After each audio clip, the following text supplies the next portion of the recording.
welcome to my channel. Today I'm going to be going over my Kindle Unlimited recommendations for the moment.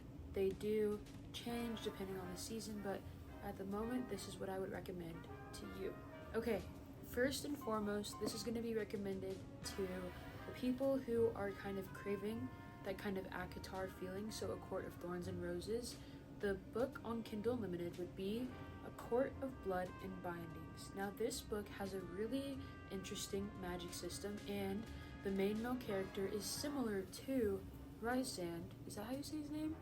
From ACOTAR. He is guilt-ridden, he is going through it emotionally, and he is kind of a little bit of a golden retriever, a little obsessed on the inside. The book essentially starts with our main female character being kicked out of her home, and she kind of ends up with the Fae. There's one thing to make note of here that really stood out to me that I really enjoyed at the book, and it's the fact that Creon is mute. Now when the main female character gets there, she immediately is like, no. We are not going to be passing papers back and forth between each other to communicate. We are going to sign. And I found it amazing. One thing I found when reading A Court of Blood and Bindings is that whatever you found kind of slacking within ACOTAR, A Court of Blood and Bindings kind of makes up for it. Whatever A Court of Blood and Bindings is slacking in, ACOTAR will somewhat have the opposite. So they are kind of different in that sense. I will say, for A Court of Blood and Bindings, the spice is higher than it initially was in ACOTAR. If you're somebody who thought the spice was lacking in ACOTAR, then maybe A Court of Blood and Bindings might be for you. And then if you're somebody who thought the romance was fine in ACOTAR, then it's also a good chance that it would be fine for you in A Court of Blood and Bindings. It's not necessarily insta-lust, but it's definitely like instant interest, for lack of a better term. So definitely a book to check out on Kindle Unlimited. Next up kind of has a similar note as the last books mentioned, because as I said before, whatever ACOTAR was lacking in, and then vice versa, whatever A Court of Blood and Bindings was lacking in, they kind of made up for it within each other. A Forest of Dreams and Whispers is the same when compared to The Cruel Prince. So if you were reading The Cruel Prince and you were thinking, oh wow, like this needs more romance, like I'm a romance girly to a fault, I kind of felt like The Cruel Prince needed more romance, even though I was like, oh my gosh, like the letters are so amazing, it's so sweet. It was a little bit more political and cutthroat than I would have preferred for what I was looking for at the time. And A Forest of Dreams and Whispers is literally almost the same book. Of course, the writing tones are going to be different. You have different authors, but there's more romance from start to finish, in my opinion. They kind of end up in a similar place, of course, but it also is a standalone, so maybe that's part of the reason why it feels so rushed, because everything is compact within it. Okay, next for my villains and virtues lovers, this recommendation might kind of hit home for you. It's not satirical in the same way that Villains and Virtues is, but it does kind of have the same notes of grumpy and sunshine, along with being similar to the fact that it's kind of a journey that they're going on together and they're learning to acclimate with each other, or towards each other, so to speak. So the book Little Fire is reminiscent of Beauty and the Beast when it first starts out. So we start off with this girl growing up in a small village, and she feels like she wants to be more than whatever she has. She wants to go to the city, she wants to be larger. There's obviously going to be this Gaston-like character who is annoying her to no end and bothering her, yada yada yada. These are more of like the small details when it comes to the story, but when the main male character comes into the village, he accidentally helps out our main female character, and he accidentally sends her through a portal to another world. Being so freaked out and stressed about it, he goes in after her, and it's about their journey getting back home.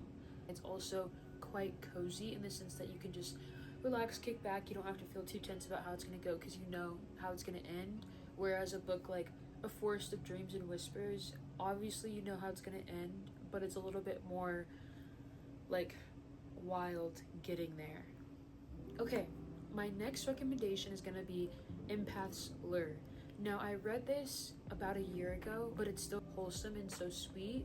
It is so low on the spice, and it has kind of a Regency era feel. You get the ball gowns, you get the balls, you get the dances, you get the subtle looks and tension and kisses and all that. So we have a siren, who is the main male character, and an empath, who's the main female character.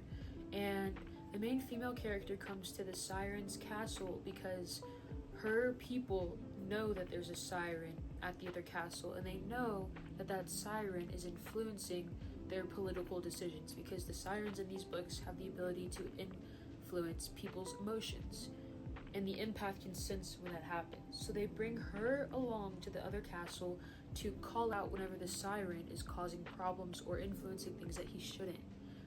I wouldn't call this enemies to lovers. I would call it disdain to lovers on her side, and then like ignorance to slight annoyance to curiosity to lovers on his side. It was a little convoluted, but you get the point. It's a really sweet book. I love the way they explained everything. I love how they kind of fell slowly for each other. It didn't feel rushed, which was really, really nice to read, because sometimes, you know, that insta-love can be kind of irritating, to say the least. Okay, the next book is hard to explain without kind of spoiling. Please bear with me. It's gonna be Blood Trial. So this book is a book where vampires are gonna be in the world. I'm sure you could tell by the title, Blood Trial. But the main female character comes from a wealthy background. She decides to throw away her riches so that she can kind of work for what she has. She feels kind of like disappointed in herself for kind of mooching off of her rich grandmother. So she throws all of that away and decides to get a real job. Of course, the job that she ends up working at is at a vampire corporation kind of thing. It sounds like it's a lot more cheesy and romantic than it is. The book is actually written kind of in a more serious tone. She is very anxious about what she has to get done, who she wants to be, to where like you see her consistently working hard. She's a very stubborn main female character. She doesn't really get frustrating or annoying until I would say the third book, because there are 3 books in the series, I believe, if I'm remembering correctly. I kind of ate them up all at once, so they kind of blurred together. But she joins this corporation where the vampires are all working, and she finds out that in the world that they live in, instead of having all-out wars for territory like how most vampires do in certain books, they actually battle with contracts and kind of like debates, but it sounds a lot more boring than it is. They play a game on a regular schedule to kind of decide who gets to fight for a certain amount of land, and this isn't all they're fighting for. Like, there's obviously more that goes into it.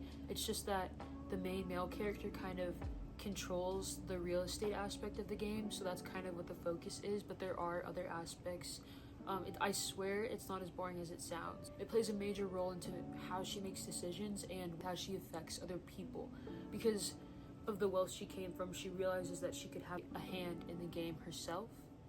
The last book I would recommend is for those of you who are looking for a fast-moving whirlwind kind of plot. When I was reading this, I was like, oh my gosh, like, did she pull out this information like from the butt fucking nowhere? Like, I was like, where did this come from? It's gonna be a fantasy of Frost. This book, I believe there's 4 in the series with 3 other books on the side. It follows our main female character who was raised to have a veil over her face. She can't see because the veil is so thick. No one can see her face. She can't see anybody else. She has better senses in terms of like her hearing, smell, and her reflexes are quite adept because of the fact that her face has always been covered. By the time she's older, people from another kingdom, so to speak, are visiting her world, and she falls in love with the prince from that kingdom. But it's not all rainbows and butterflies just yet. There's a big incident that happens. She has to go back to his world to pay for the trouble that she caused. And when that happens, she meets the brother, who is the king. And from there on, you kind of see how everything unfolds. There are a couple side plots that actually keep the book a little bit more entertaining than one would normally believe with the kind of plot that we're following. It is still a quick and entertaining read if you're looking for something fast. One thing I will say, some people despise this in books, but around the second act, the main female character and the main male character are split apart. But what had me okay-ish, not completely okay, but okay-ish with the fact that that happened, was the way they reunited. It kind of made it a little bit better. Thank you for watching and have a great evening. Bye!